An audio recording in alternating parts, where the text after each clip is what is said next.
Hello students, today we will discuss about chemical reactions of benzene। तो देखिए, जब हम बेंजीन की बात करते हैं तो बेंजीन हमारे पास एक ऐसा कंपाउंड है that is the rich source of pi electron. Benzene में अगर हम लोग देखें तो 3 पाई बॉन्ड्स होते हैं, तो बेंजीन जो है वो एक रिच सोर्स है पाई इलेक्ट्रॉन का। और जैसे कि अगर आप हाइड्रोकार्बन स्टडी करते हैं लाइक एल्कीन और एल्केन, एल्काइन, इनको जब आप स्टडी करते हैं तो आपको पता है जिन कंपाउंड्स में डबल बॉन्ड या पाई बॉन्ड आ जाता है या जो rich source of pi electron होते हैं वो नॉर्मली एडिशन रिएक्शन देते हैं। जैसे अगर हम एल्कीन की बात करें तो एल्कीन में एक पाई बॉन्ड होता है और उसकी जो फेवरेट रिएक्शंस होती हैं एल्कीन की वो हमारे पास होती हैं, हम कहते हैं कि addition reaction.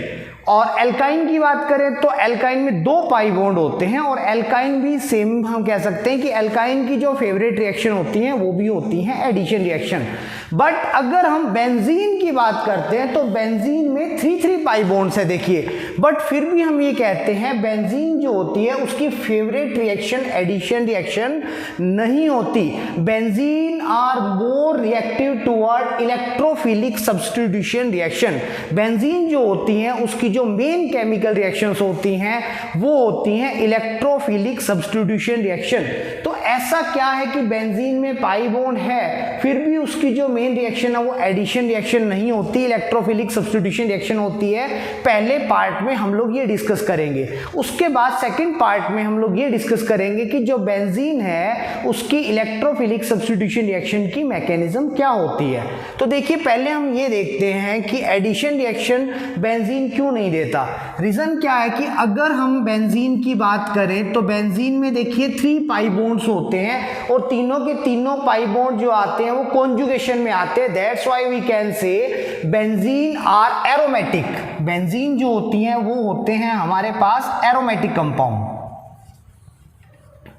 And we all know that aromatic compound are the most stable compound। aromatic compound जो होते हैं उनकी स्टेबिलिटी बहुत ज़्यादा होती है। अगर आप इनकी एडिशन रिएक्शन करवाओगे, एडिशन रिएक्शन का मीनिंग हुआ लाइक अगर मैं कहूँ इस पर आप क्लोरीन ऐड करवा रहे हो, जस्ट एडिशन करवा रहे हो, तो क्या होगा कि ये जो पाई बॉन्ड है, ये जो डबल बॉन्ड है, ये डबल बॉन्ड रिमूव हो जाएगा और एक Cl एटम यहाँ और एक Cl एटम यहाँ आ जाएगा सपोज, तो आपको कंपाउंड कुछ इस तरह से मिल जाएगा। या आप कोई भी एलिमेंट है, मान लीजिए कोई भी कंपाउंड है लाइक XY है, आप उस पर ऐड करवा रहे हो तो उससे क्या हो रहा है कि उसका जो पाई बॉन्ड है वो 1 पाई बॉन्ड या 2 पाई बॉन्ड या तीनों पाई बॉन्ड जो होते हैं वो रिमूव हो रहे हैं और उसकी वजह से जो आपका कंपाउंड बन रहा है वो या तो एंटी एरोमेटिक बन रहा है या फिर क्या बन रहा है, नॉन एरोमेटिक कंपाउंड बन रहा है। यानी हम ये कहेंगे कि अगर बेंजीन एडिशन रिएक्शन शो करती है तो जो आपके कंपाउंड्स बनेंगे वो आइदर एंटी एरोमेटिक होंगे या फिर हम कहेंगे कि वो नॉन एरोमेटिक कंपाउंड होंगे। और ये जो नॉन एरोमेटिक कंपाउंड होते हैं, एंटी एरोमेटिक कंपाउंड होते हैं, इनकी जो स्टेबिलिटी होती है एरोमेटिक कंपाउंड से बहुत कम होती है। तो अब आप ही सोचिए कोई स्टेबल कंपाउंड जो होगा वो अनस्टेबल प्रोडक्ट बनाने की कोशिश क्यों करेगा। तो क्या होता है कि जो बेंजीन होती हैं वो एडिशन रिएक्शन उनकी फेवरेट नहीं होती। बेंजीन की जो main important reaction, main reactions होती हैं वो होती है इलेक्ट्रोफिलिक सब्स्टिट्यूशन रिएक्शन।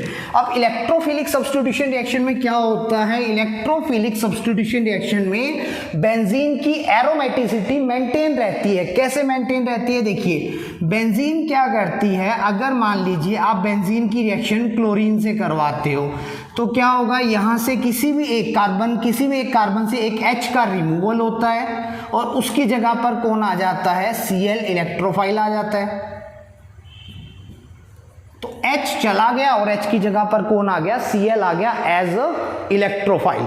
तो हम कहेंगे या कोई भी इलेक्ट्रोफाइल है H रिमूव होगा एज अ H+H निकल जाता है और उसकी जगह पर कौन आ जाता है, इलेक्ट्रोफाइल आ जाता है। तो देखिए जो आपका कंपाउंड बनता है, जो आपका प्रोडक्ट बनता है उस वो भी क्या है, एरोमेटिक है। तो हम कहेंगे एरोमेटिसिटी यहाँ पे क्या है, मेंटेन है। यानी ये भी आपका क्या था, एरोमेटिक प्रोडक्ट बन रहा है, वो भी क्या है, एरोमेटिक। दैट्स वाई हम कहते हैं कि जो बेंजीन होती है उनकी मेन केमिकल रिएक्शन जो होती हैं वो होती है इलेक्ट्रोफिलिक सब्स्टिट्यूशन रिएक्शन। अब अब हम डिस्कस करते हैं कि बेंजीन अगर aromatic electrophilic substitution reaction show करती हैं तो उसकी मैकेनिज्म क्या होगी। तो देखिए हम इसकी मैकेनिज्म को एक्सप्लेन करते हैं एक रिएक्शन के थ्रू। सपोज हम बात करते हैं हैलोजिनेशन ऑफ बेंजीन। हम बेंजीन की हैलोजिनेशन रिएक्शन को एक्सप्लेन करते हैं। हैलोजिनेशन आपका क्लोरीनेशन हो सकता है, ब्रोमिनेशन हो सकता है, किसी भी हैलोजन का एज इलेक्ट्रोफाइल अटैक होगा बेंजीन पर और आपको हैलोबेंजीन मिलेगी, लाइक क्लोरोबेंजीन, ब्रोमोबेंजीन। बट वो होता कैसे है वो हम समझते हैं। लाइक हम क्लोरीनेशन करते हैं, हमारे पास बेंजीन है और इसका हम क्लोरीनेशन करने वाले हैं। अब क्लोरीनेशन करने के लिए हम लोग एक हैलोजन कैरियर भी लेते हैं जो एज अ कैटलिस्ट काम करता है। फॉर एग्जांपल हम एनहाइड्रस AlCl3 ले सकते हैं, हम FeCl3 यूज कर सकते हैं। तो लाइक हम लोगों ने यहाँ पे यूज किया एनहाइड्रस AlCl3। अब ये यहाँ पर एज अ कैटलिस्ट वर्क करेगा। अल्टीमेटली हमें जो प्रोडक्ट मिलेगा वो क्या होगा, हमें मिलेगी क्लोरोबेंजीन और प्लस बाई प्रोडक्ट जो रिमूव होगा वो होगा हमारे पास HCl। तो ये हमें रिएक्शन के एंड में मिलने वाला है। दोनों ही हमारे कंपाउंड क्या है, एरोमेटिक है। अब देखिए हम इसकी मैकेनिज्म को एक्सप्लेन करते हैं। तो जब आप इसकी मैकेनिज्म की बात करते हैं तो ये 3 स्टेप्स में होती है। फर्स्ट स्टेप, देखिए जब हम फर्स्ट स्टेप की बात करते हैं तो यहाँ पे हमें समझ में आता है Cl2। पहली बात तो इलेक्ट्रोफाइल जनरेट ही कैसे हुआ। हमारे माइंड में क्वेश्चन आता है कि जो Cl2 है वो कुछ इस तरह की स्ट्रक्चर है, Cl और Cl, और इस बॉन्ड में कितने इलेक्ट्रॉन है, 2 इलेक्ट्रॉन है। तो जब इस बॉन्ड में 2 इलेक्ट्रॉन है और Cl एटम और Cl एटम दोनों एटम्स की इलेक्ट्रोनेगेटिविटी सेम है तो Cl इलेक्ट्रोफाइल का मीनिंग क्या हुआ, Cl पर कौन सा चार्ज आना चाहिए, पॉजिटिव चार्ज। वो कैसे बनेगा, पॉसिबल ही नहीं है, क्योंकि अगर इलेक्ट्रोनेगेटिविटी सेम है तो एक एटम Cl का 1 इलेक्ट्रॉन लेकर जाएगा, दूसरा ये इलेक्ट्रॉन दूसरा एटम ले जाएगा इस बॉन्ड के। तो यहाँ पे तो हमारे पास Cl फ्री रेडिकल बनने चाहिए, यानी Cl पॉजिटिव बना ही कैसे, इलेक्ट्रोफाइल जनरेट ही कैसे हुआ। तो देखिए जो एटम होते हैं उनकी जो इलेक्ट्रोनेगेटिविटी होती है वो कोई फिक्स वैल्यू नहीं होती है, वो सराउंडिंग पर डिपेंड करती है कि वो जो आपका एटम है उसके सराउंड में और कौन कौन सी स्पीशीज प्रेजेंट है या उस एटम ने किस किस के साथ बॉन्ड बनाया हुआ है उस पर डिपेंड करती है। फॉर एग्जांपल हम लोग यहाँ पे समझते हैं, देखिए स्टेप 1 में क्या होगा, हम कहेंगे जनरेशन ऑफ इलेक्ट्रोफाइल। हम पहले तो यही समझेंगे कि इलेक्ट्रोफाइल जो है वो जनरेट ही कैसे हुआ। यहाँ पे इलेक्ट्रोफाइल बता देते हैं हम, यहाँ पे इलेक्ट्रोफाइल जो होगा क्लोरीनियम आयन होगा Cl पर पॉजिटिव चार्ज। बट वो आया कैसे, Cl पर पॉजिटिव चार्ज कैसे आया, तो देखिए यहाँ पर रोल प्ले करता है अपना कैटलिस्ट। कैटलिस्ट मतलब AlCl3, या आप FeCl3 लेंगे तो FeCl3 का रोल आएगा। तो क्या होगा कि जो AlCl3 है, अगर हम AlCl3 को देखें तो AlCl3 जो है हमें बिल्कुल पता लग रहा है कि AlCl3 का में Al जो है उसका ऑक्टेट कंप्लीट नहीं है। एल्यूमिनियम के पास 1 2 3 4 5 6 इलेक्ट्रॉन है। अगर एल्यूमिनियम जो है उसको 2 इलेक्ट्रॉन कहीं से मिल जाए तो उसका ऑक्टेट कंप्लीट हो जाएगा। तो ऐसे स्पीशीज जिनका ऑक्टेट इनकम्प्लीट होता है वो वर्क करते हैं लुईस एसिड की तरह से। तो हम ये कहेंगे कि AlCl3 यहाँ पर लुईस एसिड की तरह वर्क करेगा। अगर आप FeCl3 लेंगे तो वो उस केस के अंदर FeCl3 जो होगा वो लुईस एसिड की तरह वर्क करेगा। अब AlCl3 अप्रोच करेगा Cl को, Cl2 आपका जो क्लोरीन है मॉलिक्यूल उसको अप्रोच करेगा AlCl3। और हमें पता है ये जो Cl एटम है, ईच Cl एटम, हर Cl एटम के पास 3 लोन पेयर्स प्रेजेंट हैं। AlCl3 क्या है, लुईस एसिड है, इसको अपना ऑक्टेट कंप्लीट करने के लिए 2 इलेक्ट्रॉन चाहिए। और जो Cl2 के जो दोनों Cl एटम्स हैं वहाँ पर लोन पेयर प्रेजेंट है। तो क्या ऐसा नहीं होगा कि जैसे AlCl3 Cl2 को अप्रोच करेगा तो जो एल्यूमिनियम एटम है वो इस Cl के लोन पेयर को अपनी ओर अट्रैक्ट करने की कोशिश करेगा।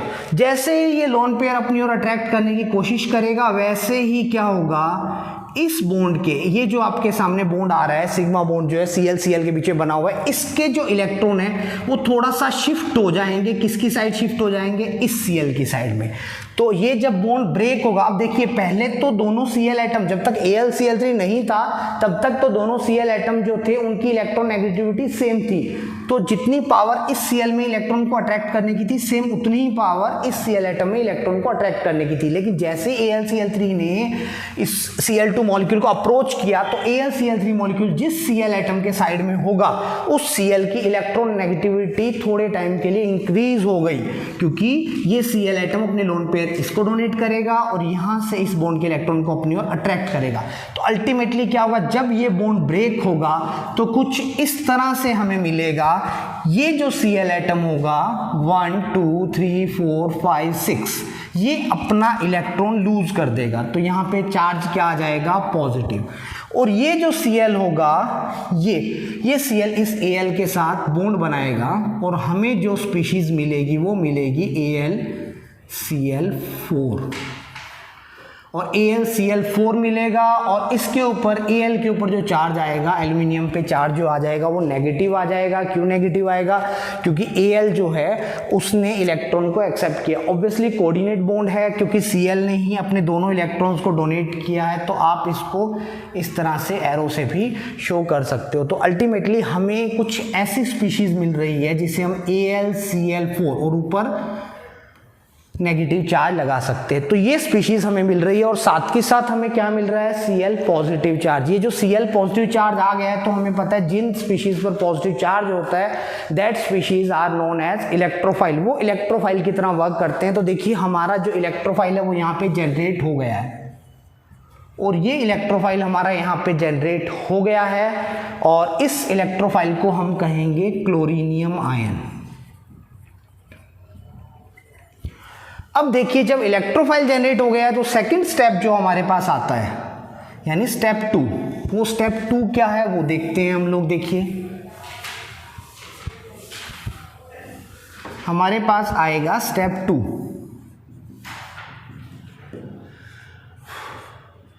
और जो स्टेप 2 है वहां पे हम कहेंगे कि जो हमारी बेंजीन रिंग है जो कि rich source of pi electron है उस पर इलेक्ट्रोफाइल जो कि हमारा क्लोरीनियम आयन होगा वो अटैक करेगा। और किस तरह से अटैक करेगा वो हम समझने की कोशिश करेंगे। देखिए ये पाई बॉन्ड के इलेक्ट्रॉन हैं, ये Cl negative charge in pi bond के इलेक्ट्रॉन्स को अपनी ओर स्नैच करेगा। मान लीजिए ये Cl पॉजिटिव इस साइड से अटैक करता है तो यहाँ से अटैक करता है तो ये सारे इलेक्ट्रॉन इधर मूव कर जाएंगे और अगर ये इधर अटैक करता है तो इलेक्ट्रॉन इधर मूव कर जाएंगे। जिस साइड में इलेक्ट्रॉन मूव करेंगे उसके अपोजिटली जो कार्बन होगा वो कार्बन जो होगा वो इलेक्ट्रॉन डेफिशिएंट हो जाएगा। यानी हम ये कहेंगे कि हमें कुछ इस तरह से एक इंटरमीडिएट मिलेगा।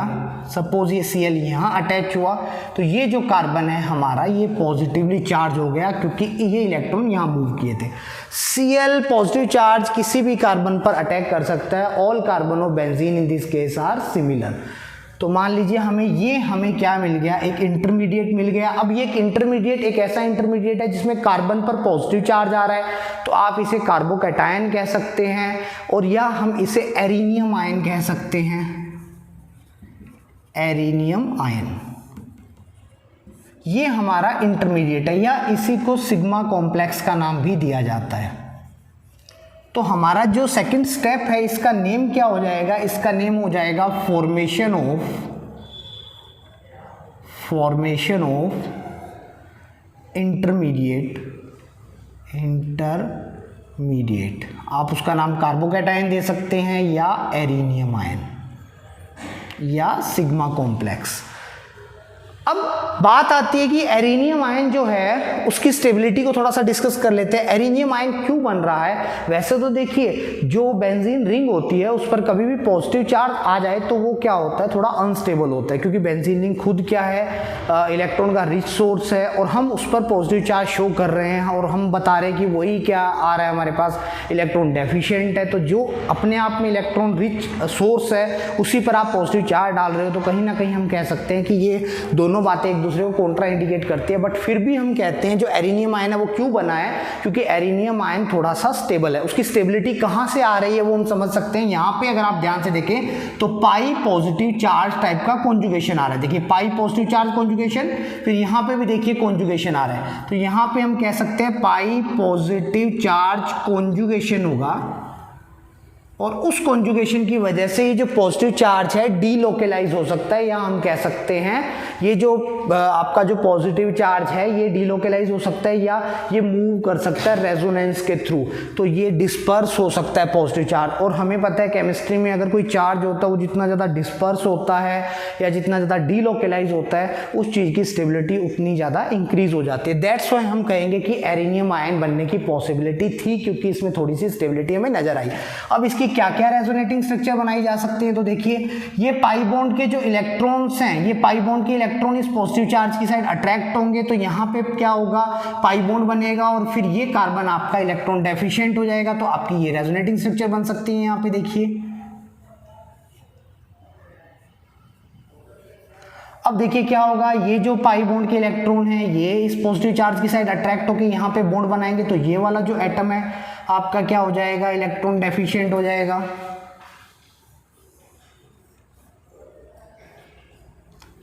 तो इस तरह से हम कह सकते हैं कि ये जो आपका जो सिग्मा कॉम्प्लेक्स है ये कहीं ना कहीं क्या होता है, रिलेटिवली स्टेबल होता है। तो ये कहीं ना कहीं रिलेटिवली स्टेबल होता है, तो हम ये कह सकते हैं कि ये हमारा जो कंपाउंड है वो रिलेटिवली स्टेबल है। तो बेसिकली हम ये कह सकते हैं कि ये इसके बनने के चांसेस क्या होंगे, ज़्यादा होंगे। ओके, तो हमारा जो नेक्स्ट स्टेप होता है third step, that third step is removal of H+ ion और प्रोटॉन। देखिए जो H+ आयन है थर्ड स्टेप में रिमूव किए जाते हैं, क्यों, ताकि हमारा जो एरिनियम आयन है वो फिर से एक एरोमेटिक कंपाउंड बना सके।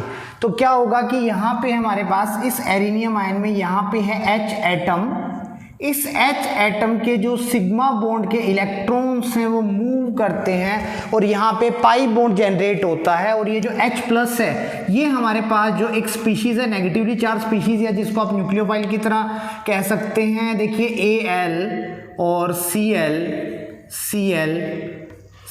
और Cl, तो यहाँ पे इस एल्यूमिनियम पे कौन सा चार्ज है, नेगेटिव चार्ज है, और एल्यूमिनियम हमें पता है एक मेटल है, मेटल्स पर जनरली पॉजिटिव चार्ज आता है, मेटल्स पर अगर नेगेटिव चार्ज आ रहा है तो हम ये कह सकते हैं काफ़ी अनस्टेबल हो गया है ये। अब ये क्या होगा, यहाँ से ये H+ रिमूव करेगा और ये जो Cl है ये इस बॉन्ड के इलेक्ट्रॉन को ले जाएगा एज अ Cl नेगेटिव, और ये एज अ H+ यहाँ से रिमूव होगा, और अगेन हमें क्या मिल जाएगा, HCl रिमूव होगा, और इस सिग्मा बॉन्ड के इलेक्ट्रॉन यहाँ मूव करेंगे, तो हमें फिर से हमें जो कंपाउंड मिलेगा वो कंपाउंड क्या होगा, एरोमेटिक कंपाउंड होगा, जो इस एरिनियम आयन से ज़्यादा स्टेबल होगा। तो हमारा प्रोडक्ट कुछ इस तरह से होगा, दैट इज कॉल्ड क्लोरोबेंजीन, और जो बाई प्रोडक्ट बनेगा वो क्या बनेगा, HCl, और अगेन हमें यहाँ पे क्या मिल गया, AlCl3।